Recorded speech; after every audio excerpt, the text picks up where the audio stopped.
صحیح بخاری حدیث نمبر 3 حضرت عائشہ رضی اللہ تعالیٰ عنہا سے روایت ہے، رسول اللہ صلی اللہ علیہ وآلہ وسلم پر وحی کی ابتدا سچے خوابوں کی صورت میں ہوئی۔ آپ جو کچھ خواب میں دیکھتے وہ صبح کی روشنی کی طرح سچ ثابت ہوتا۔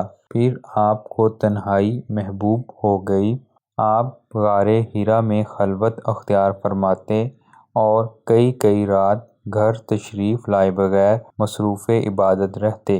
آپ کھانے پینے کا سامان گھر سے لے جا کر وہاں چند روز گزارتے اور حضرت خدیجہ رضی اللہ تعالیٰ عنہا کے پاس واپس آتے اور پھر تقریباً اتنے ہی دنوں کے لیے پھر توشہ لے جاتے، یہاں تک کہ ایک روز آپ غار حرا میں تھے کہ آپ کے پاس حق آ گیا اور ایک فرشتے نے آ کر آپ سے کہا، پڑھو۔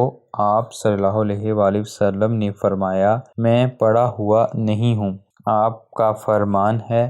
اس پر فرشتے نے مجھے پکڑ کر خوب بھینچا، یہاں تک کہ میری قوت برداشت جواب دینے لگی۔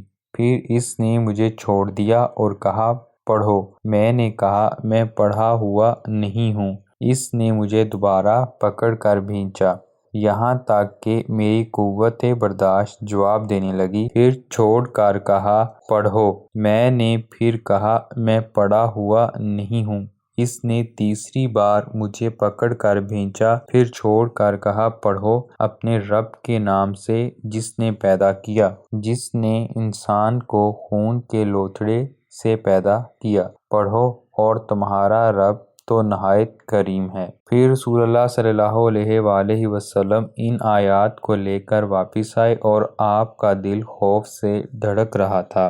آپ نے اپنی بیوی حضرت خدیجہ رضی اللہ تعالیٰ عنہا کے پاس تشریف لائے اور فرمایا، مجھے چادر اوڑھا دو، مجھے چادر اوڑھا دو۔ انہوں نے آپ کو چادر اوڑھا دی، یہاں تک کہ آپ سے خوف کی کیفیت دور ہو گئی۔ پھر آپ نے حضرت خدیجہ رضی اللہ تعالیٰ عنہا کو واقعہ کی اطلاع دیتے ہوئے فرمایا، مجھے اپنی جان کا ڈر ہے۔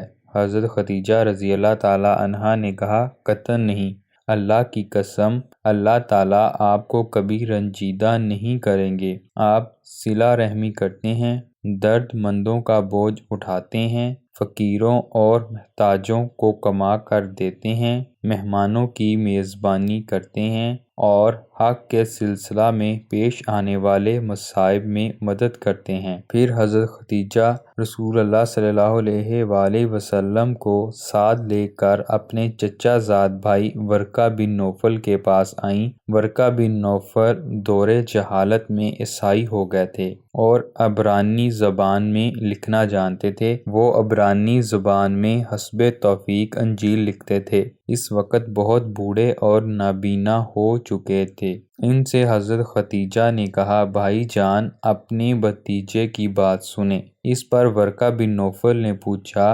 بھتیجے کیا دیکھتے ہو؟ رسول اللہ صلی اللہ علیہ وآلہ وسلم نے جو کچھ دیکھا تھا بیان فرمایا۔ اس پر ورقہ بن نوفل نے کہا، یہ تو وحی لانے والا فرشتہ ہے جسے اللہ تعالیٰ نے حضرت موسیٰ علیہ السلام پر نازل فرمایا تھا۔ کاش میں آپ کے زمانہ نبوت میں توانا ہوتا، کاش میں اس وقت تک زندہ رہوں جب آپ کی قوم آپ کو نکال دے گی۔ رسول اللہ صلی اللہ علیہ وآلہ وسلم نے فرمایا، اچھا تو کیا وہ لوگ مجھے نکال دیں گے؟ ورقہ بن نوفل نے کہا، ہاں، جب بھی کوئی آدمی اس طرح کا پیغام لایا ہے جیسا آپ لائے ہیں تو لوگ اس کے دشمن ہو گئے ہیں، اور اگر مجھے آپ کا زمانہ نصیب ہوا تو میں آپ کی بھرپور مدد کروں گا۔ اس کے بعد ورقہ بن نوفل جلد ہی فوت ہو گئے اور وحی کی آمد کچھ عرصہ تک موقوف رہی۔